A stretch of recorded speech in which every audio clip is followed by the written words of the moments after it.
Welcome to the Black Doctors Talk podcast. I am Dr. Christopher Holmes, your host for this episode and member of the Black Doctoral Network. Today, I am joined by a special young lady. Her name is Dr. Simone Arnold, and she is an entrepreneur and vice president at Fiserv, where she brings almost 27 years of experience as a coach, mentor, speaker, and business development consultant. Welcome, Dr. Arnold. Oh, it's such a pleasure to be here, Dr. Holmes. Thank you for having me. Listen, you guys don't know, we have tried to get this podcast done and it has finally happened. So I'm excited just to see her face and to get her here to share with you guys. So we're not going to delay this. Let's jump right in. Dr. Arnold, tell us, where does it all begin for you? Oh, wow. Thank you again. So it all starts back in a very small country called Guyana. Many are familiar with Guyana in South America, for the most part because of the Jim Jones situation that happened a few decades back. But less than 1 million inhabitants and come from a multi-dimensional, multi-racial family. With grandparents who were either Caucasian or Indian, East Indian or West Indian, as we would refer to them as. I love my heritage. I love growing up. We understood what it was like to actually not have the power of electricity. Here in the Western side of the world, in the United States, where I've resided now for most of my life in North America, we have, high probability when you flip the switch that there's light. And there's so much comfort in that because it facilitates so much that we do on a daily basis. Now, imagine the opposite, with perhaps close to 75% of an entire country not having that stability. And that was my story growing up. I had a great model. My brother, 2 years my senior, would get up early in the morning because he was in university, I was in high school. And for no reason, I would join him studying by kerosene lamp or candlelight. Wow. And either, method or approach to studying just really helped me to understand that I was made for something greater. That my family was made for something greater. I come from my parents, my mother and father both did not attend college. So I'm the first, doctor within, my family. And that's the legacy in itself. Yeah. Both of my parents have passed on, so they did not get to see this. But my dad has been such an instrumental part of my life, as a charismatic leader.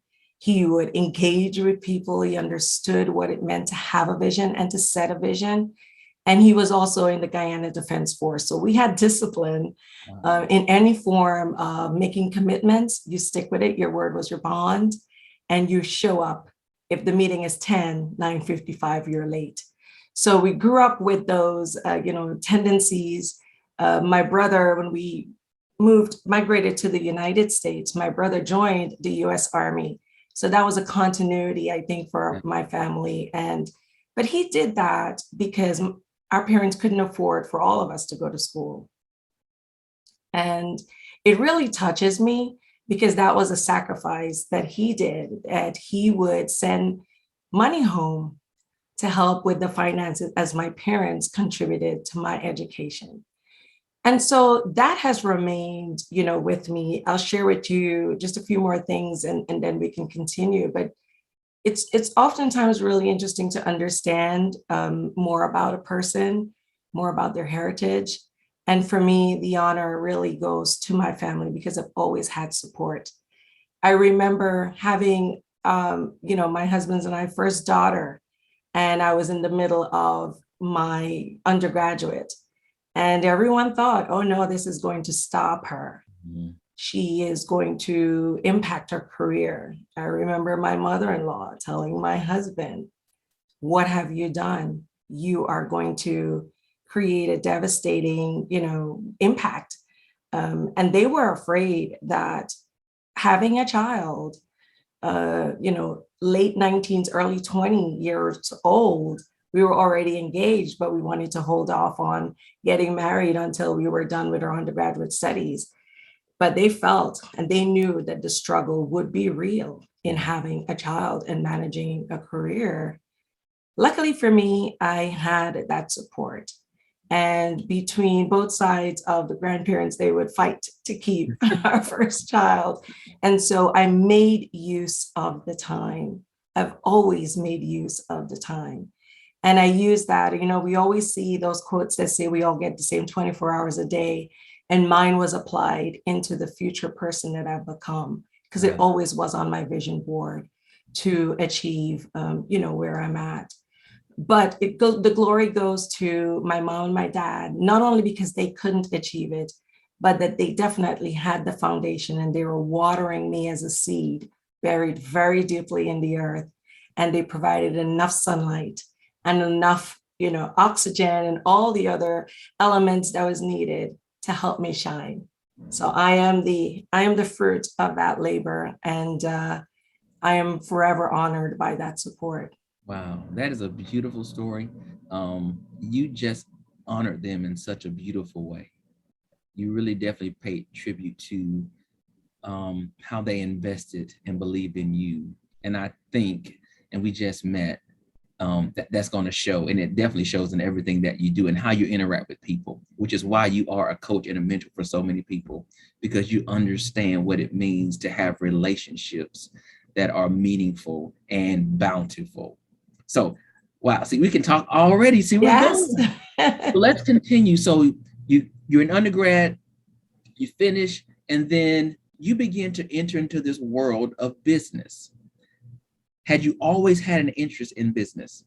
I've always had an interest. As I mentioned, I've been surrounded by great leader models, seeing not only my dad as a charismatic leader, seeing my mom as a transformational leader. My mom was a telephone operator. And for anyone familiar with how the telephone systems and the communication systems work in third world and underdeveloped countries, it's not as simple, right? And going back into the 70s when they met and when my mom got her first job at the telephone company, it seemed like a lot of different, technical steps that they would have to follow. But she would be engaged in working with leaders of countries, just connecting them to their, where they wanted that call to be placed.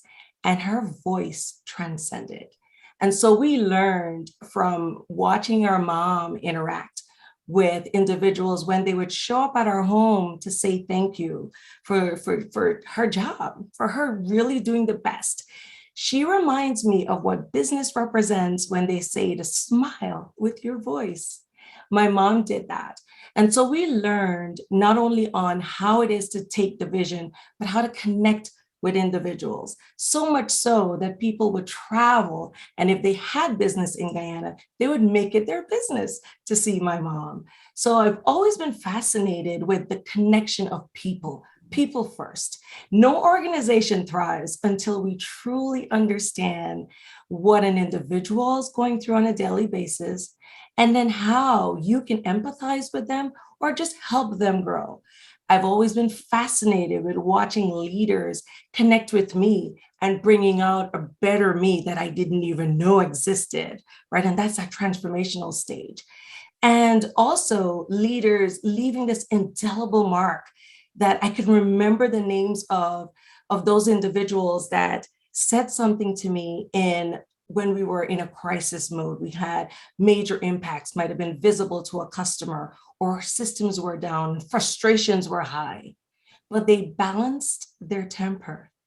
And they were even able at that point to still connect you to the vision and an all-in attitude. And those have been the leaders that just stand in my mind, and I kind of replay it as a tape. It's like a USB that's plugged in that says, this is a good model. And so I wanted to know more. I was always inquisitive. I think my grandfather always said, well, he would say a lot of things to describe me, one of which was loquacious, very talkative. I'll try not to express too much of that today. But it reminded me that I am a people person. I love connecting and I love to understand how do we make just a better version every time that we are interacting. And I think with that, you can just get better products, better Yeah. services, and better solutions. Mm, mm. I love the word that you said, inquisitive. And I know that's part of Gallup's Clifton Strengths that you talk about in your training. And so, so she's just not talking, people. She's actually living this out. So this is the real deal. This is not a facade or a phony. This young woman believes in what she's saying. And I know that you could feel the passion coming from the screen, because I feel it. And it's so comforting. It's so warm and it's inviting. And I can see how leaders want to connect with you, or business entrepreneurs want to connect with you, because you're bringing the best out of them. I really can feel that. So let's continue. So you're in this business world. We know that you have the skill, but what is one of the most important things as a leader? And I think you've already talked about this, but I want you to talk about it a little bit more. What is one of the most important things that you need to focus on as a leader? So I've had, one dynamic female leader that just really stood out. She impressed me from day one. She was fierce. She was strong. She was knowledgeable.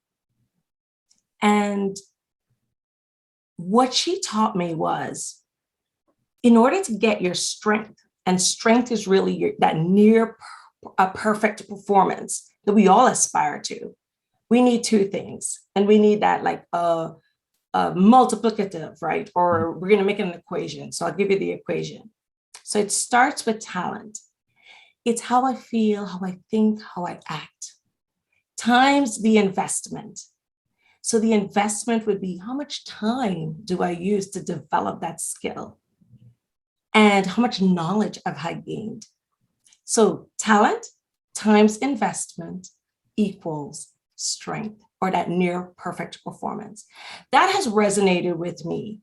And I'll say her name because I know that she'll smile when she sees this video. I'll tag her on LinkedIn, letting her know. Vicki Brown.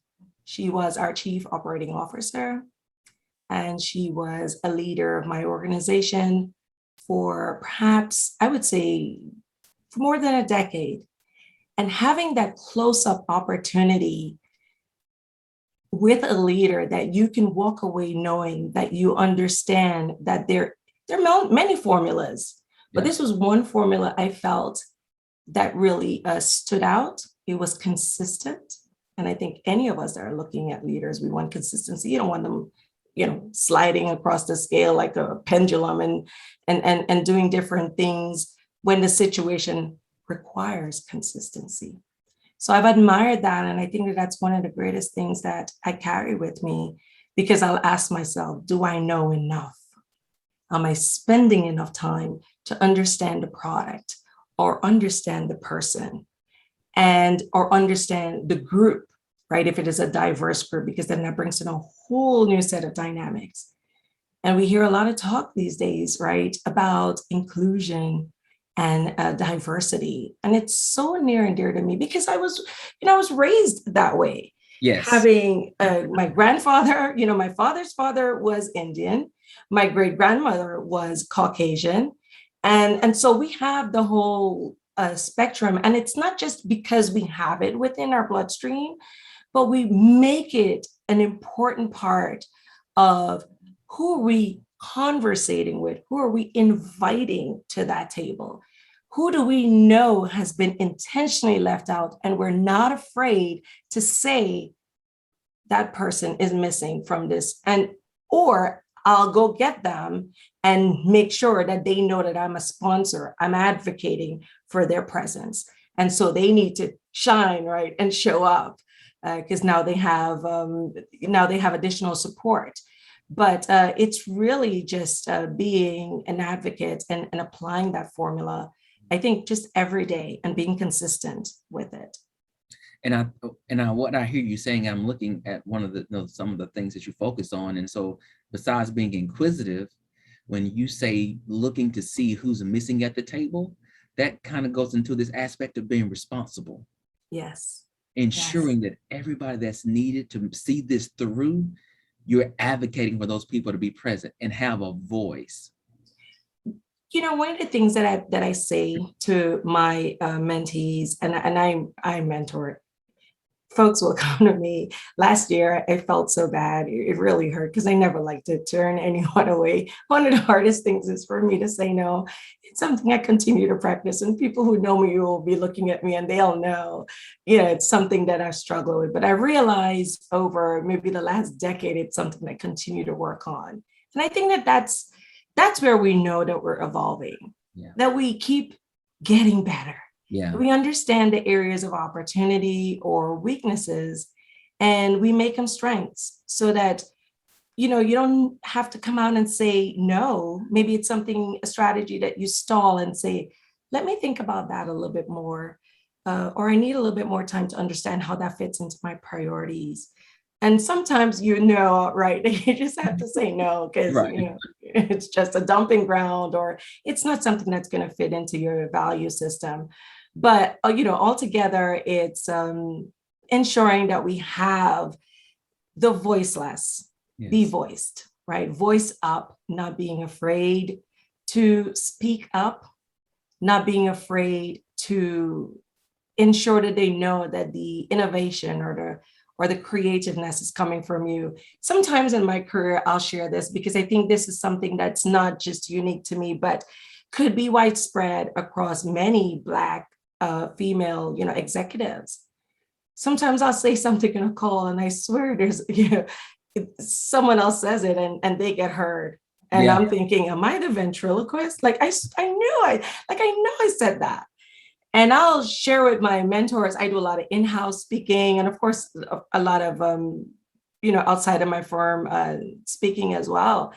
But, instead of getting aggravated or frustrated, especially when it boils down to maybe one particular person or a few that might do it as their modus, that's their modus operandi, kind of tap, just inside my leg. And I do like a 3, 2, 1 countdown. And I say, man, you got this. You got this. Yeah. And you come back and you say, I had said that, or you take the credit, because it is so hard sometimes. We don't get heard, whether it be intentional or unintentional. And this is the path from not just observation, but I am a researcher at heart. I've always, I think it's that inquisitive nature. You can tag inquisitive in the byline here, and I will not be offended. But I've always wanted to understand, what do sociologists feel? What do researchers? What are psychologists saying? What is that view from a different level of expertise? Yeah. And I've carried that over even to, my relationships. My husband and I have been together for 28 years, and he'll come to me and he'll say, this is what's happening in the news. And I'll say, but what's the other side? Yeah. And he says, oh, you always are, and I say, yeah, don't just look at one view. And I think that's, where a doctoral program really allows you to have that higher order of thinking. I'm also statistical. I didn't know I was statistical. I did not like statistics. When I was doing my associates, I hated it downright. And I think I disliked it a lot because the first time I took it, I said, oh my gosh, this guy is talking a different language. And I know a couple other languages that I can get by. I said, what is this? This seems really odd to me. But then I took it a second time, and then I had to withdraw because my grandmother had passed. And instead, I did not speak up. I did not tell the professor. And so I figured that I can go through it, but it was really hard for me because I knew that all of us could not go back to Guyana to attend the funeral. Cost was a factor. We had not too long moved here. It was really disruptive emotionally. And so I said, I'm going to have to take this class again. I took it the third time and I got an A. It's like I knew I was paying attention all along, right? My subconscious really was supporting me and it came out. Another thing too is I'm a strong believer in my spiritual intelligence. I believe that is a guide. I function very highly, not only from an IQ perspective, But I think, or an EQ perspective, or I should say IQ and EQ being my emotional quotient or emotional intelligence. But spiritual intelligence is a deep driver of who I am and how I continue to evolve. So yeah, that's really important. I'm glad we were able to touch on that because it's something that I try to instill in my mentees and everyone that's around me. And I think you really touched on a lot of great things. One of the things I want to talk to you about was being a woman of color in industry, and how do you make space for yourself in this maybe male-dominated field? But I think you just kind of said it. One, you make sure your voice is heard, and don't be afraid to take credit. Yes. It's okay. Take ownership for your thoughts and what you contribute in this area. And I also love the fact that you were able to connect with a woman that you saw yourself with, and you began to learn from her to navigate through the field of industry and business. Because I'm sure there weren't many women that you could go and find and say, hey, I want to learn from you. But she was there, and you said, you know what, I'm going to seize the opportunity. Absolutely. And that's what we need to do. An opportunity wasted would be that, right? Not taking advantage when it's granted. One of the most remarkable things, and I was truly humbled when that same leader called me to stand up a product that was highly visible, it's under regulatory oversight, and they needed a new person to lead that product and to reestablish the relationship with the network. And for me, when you are asked by a leader to go, it says that number one, they trust you. Number two, they know you're capable. Mm-hmm. And number three, you might be scared as hell, but you're going to have their support. Yeah. And that is exactly what I did. I went in, I felt like I was the hummingbird carrying just a little pail of water into a forest of fire.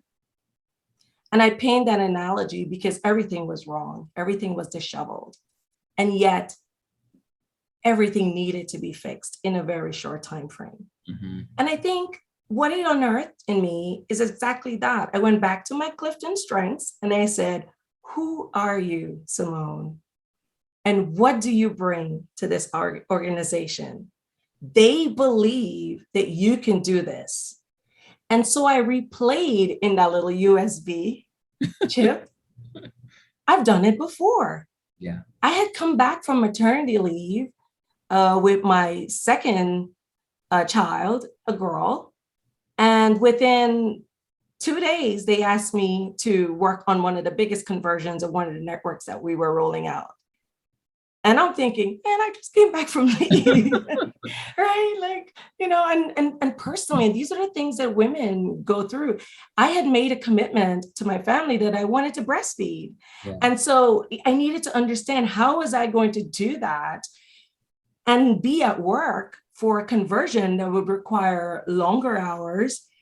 And so I asked a question, or could we stand up a room? And luckily there was a room. They had converted a room, sick bay, and they added a refrigerator that you can store milk. And so it worked out. And so speaking up, you never know, ask and it shall be given unto you, seek and you shall find, right? So I'll say that and you get my drift. So little things like, because it was important to me, and it was also important getting that opportunity and wanting to see it see it through as successful. So I recognize my strength, and sometimes we are afraid. Many of my career, I've had teams report to me, and I've had teams that have worked alongside me. So very big difference, right? Depending on who it is that's on your team. I've always had diverse teams, and I love it. I love the friction. Mm-hmm. Because it helps us to grow together. I love the fact that I would encourage individuals to speak up, and you can tell if someone is afraid to speak up. I love understanding the groups and at the personal level, if someone's an introvert, and how do I connect with them? My husband is an introvert. No surprise there, because I'm the extrovert, right?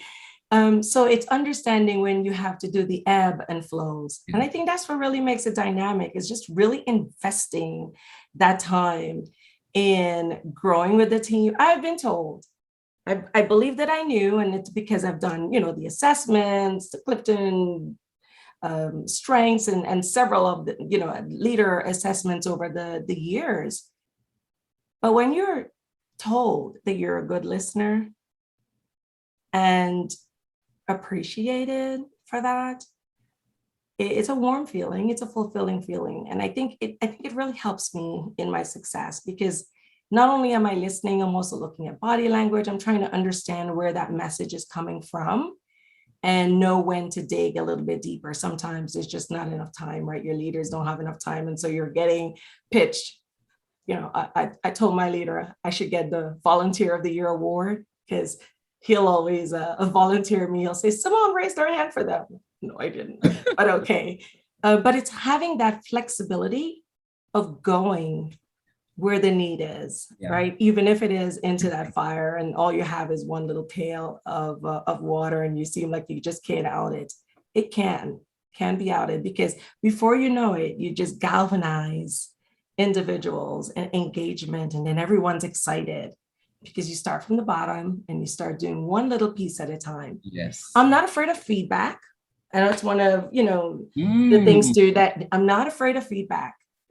And I have found that in my career, I can take constructive feedback.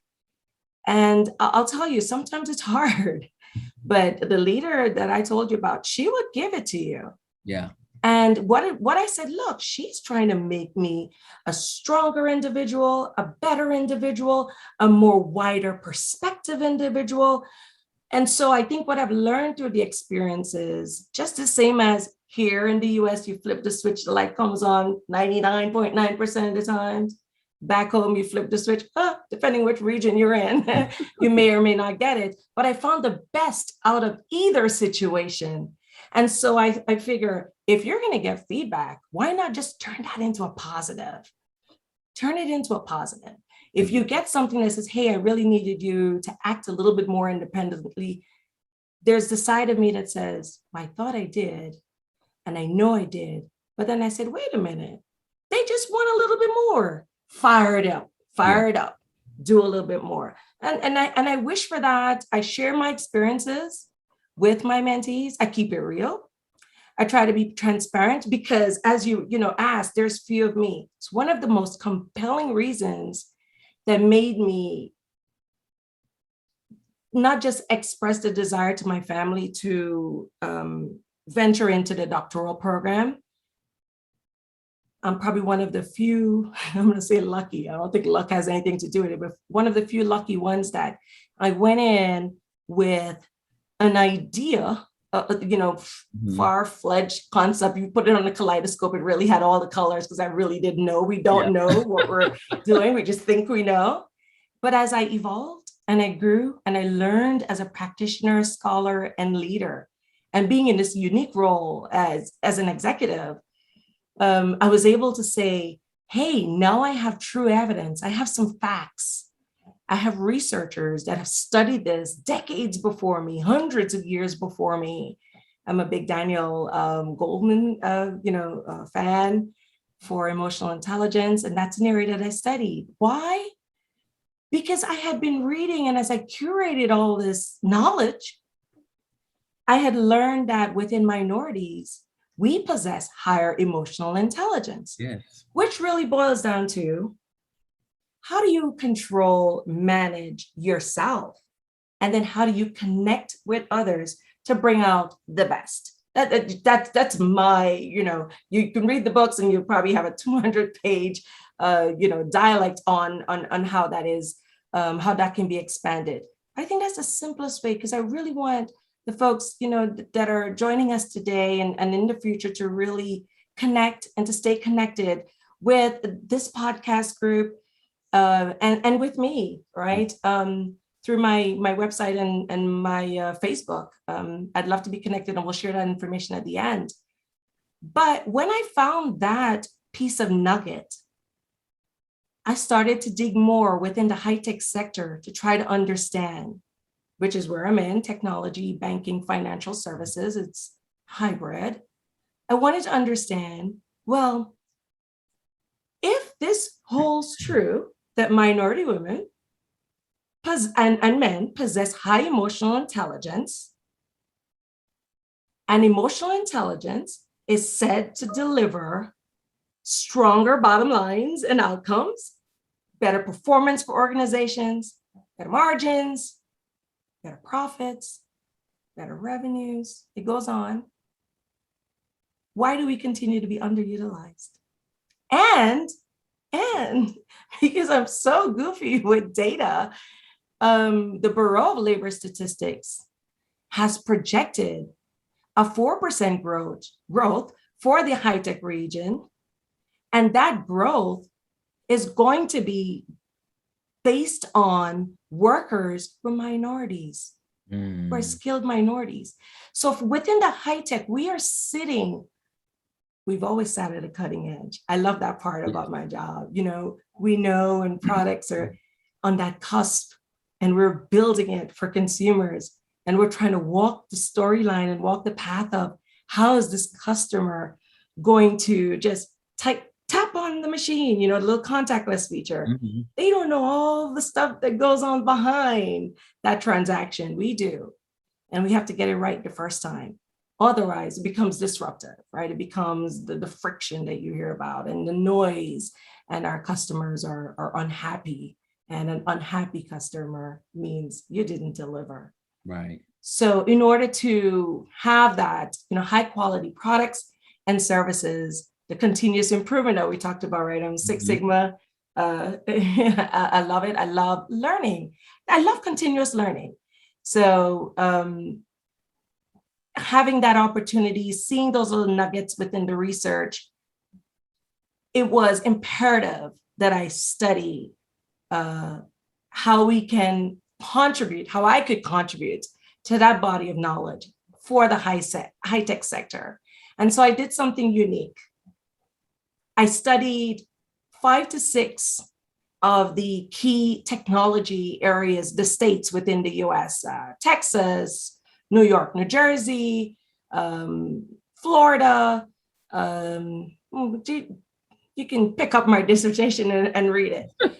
The best part that I've learned, right, these aha moments, of course, the evidence held true that the minorities that were surveyed, so I had a large body of participants who were Black, male and female, Hispanic, male and female, and Asian, male and female. I also had Caucasian, male and female, so I can do a comparative descriptive study. So what I ended up with was, I did not know was going to be truly recognized by the university as a masterpiece. Wow. I was rejected in the final stage, my study in the quality review final. It hurt a lot. For anyone knowing and walking the territory of the doctoral path, it is very difficult. You have the academic curriculum, then you have your dissertation, and you're doing that side by side. And I did that side by side while running for 5 years that top product, because I was asked to step up by the leader. 3 regulatory audits, 5 annual clearinghouse audits, wife, mother, a good wife, a great wife, a great mom. And, I didn't lose my hair. I lost a lot of sleep, didn't lose my hair. It did come out a little grayer. You probably can zoom in and find some of those still. But all in all, what I learned is that I'm resilient. Yeah. Got a lot of grit. I'm a fighter. I'm a comeback kid. And I didn't do it alone. I asked for help. I said no appropriately. And I think those are, and I came up with some solutions that are very workable. I was able to present and to moderate panels in the 2020 Black Doctoral Network Conference. That was exciting. I shared my dissertation with my head of HR. At the same time that I was wrapping up in the last 6 months of my doctoral journey, I was one of 50 women nominated by CEO and others to go through our first annual Leading Women Talent Forum. That was an honor in itself, being part of the inaugural class. I felt like my little wick in my kerosene lamp was lighting up. Yeah. And so for any one of you that's thinking, why would you start a business? Why would you want to do, anything outside of work and being a mom and all mentoring and coaching? Why? Why not? Right. We are all sitting on an opportunity. And for me, I tap into the area of passion and I tap into my area of expertise. It takes about 10,000 hours before you should consider yourself an expert. It's more than that, though, I think for me. It's deeper, it's meaningful, gives my life purpose. Yes, yes. When a mentee will say that they've gotten there because of me, nothing else matters. Yeah. I don't think about the forest being on fire. Mm-hmm. I just think that I have one little pail of water, and I'm a fire hose in itself. Yeah. And I believe it's because of that transparency. And I ask them to also come with their highest authenticity. And we grow and we learn. Mentors steer. They're that GPS. They're that friend. If you're lucky enough to really get to that kind of psychosocial relationship and partnership. Sponsors open doors. It's kind of like that chaperone, when you go to your junior prom. And I have a few sponsors, and I am grateful. If I had known that those were some of the keys earlier on in my career, I think probably would have been a lot further. Yeah. But now that I do know, I think my role is when we know better, we go and do better. Mm-hmm. And so that's why I always say the ladder is wide enough. I will always make space for others.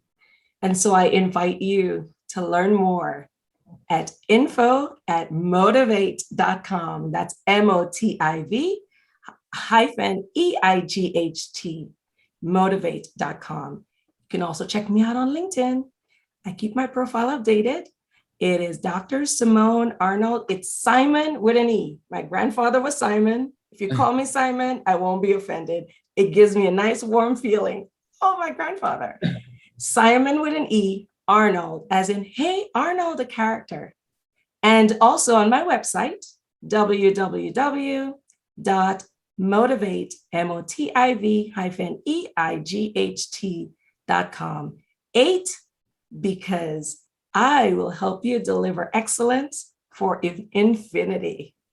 I love it. I love it. You have dropped so many nuggets today and gems that we could really talk for about 5 more hours because you've really let me clear my schedule now. Oh my Lord. I mean, feedback. I love the dove and the pail situation because sometimes it's not about the fire in itself. It's about single flames. And so you focus on flame by flame by flame. You talked about just go. Go when you know you have the skill, you know your worth, solidify your value in a company, and just go. And then the other thing that really I loved was the feedback. Don't make it personal. Make it a positive. Make it a positive and take from it what you need to do the work that you really want to do, especially for somebody like you, because it's so purposeful. It's purpose-driven work. You were called to do what you're doing. And I believe you know that. Yes, I believe No, you don't believe it. You know it. This is what you were supposed to do. And I just feel you have just tapped the surface. It's going to open up. I claim it. Thank you. Your I energy, appreciate that. your spirit, it's there. I sense it. And because you believe it enough, just keep doing it. And those doors are going to just continue to open. It's going to continue to open, and you're going to work yourself out of working for anybody else. And it's going to be all you. It's going to be all Simon with an E. I love that. I see you like that as well. I You know, love it. little things make big things happen. John Wooden, taught us that. I believe I'm the little thing that can make something big happen in your life and Yeah. in your organization. So, feel free to connect. You already know I use that word connect a lot. I just love people. I love interaction. And I just help. I want to be able to continue to live out that purpose. So I am here and you know where to find me. And it's been such a pleasure Wow. working with you today. This has been beautiful. I normally say awesome, but this has been beautiful. This was a beautiful experience. Just sharing and listening to you and have you give all of yourself fully to this interview and to our audience and to our listeners. So thank you so much, Dr. Arnold, for joining me today. Guys, I hope that you appreciate what we're doing for you here. This is free of charge. We are not charging you for this. This is just coming because we believe in the Black Doctoral Network and what we offer to our members and to the community at large. So again, thank you for joining me, Dr. Arnold. It has been a beautiful pleasure. And then, guys, she's giving you all of her contact information. Reach out, connect with her on all her channels. And I believe many of you need her services. So make sure you do what you need to do to get in her email and make that connection happen. And then while you're following her, go back and follow us on all of our social media channels as well. We would love to have you be a part and share with the Black Doctoral Network. For now, that is it. Join us next time. We're going to have another great guest, just like Dr. Arnold. And don't be ashamed. Tell the world about the Black Doctoral Network. We are providing great content and great support. So go out there, like, support, subscribe, and share, and tell a friend about us. Until then, guys, be blessed, and we'll see you next time.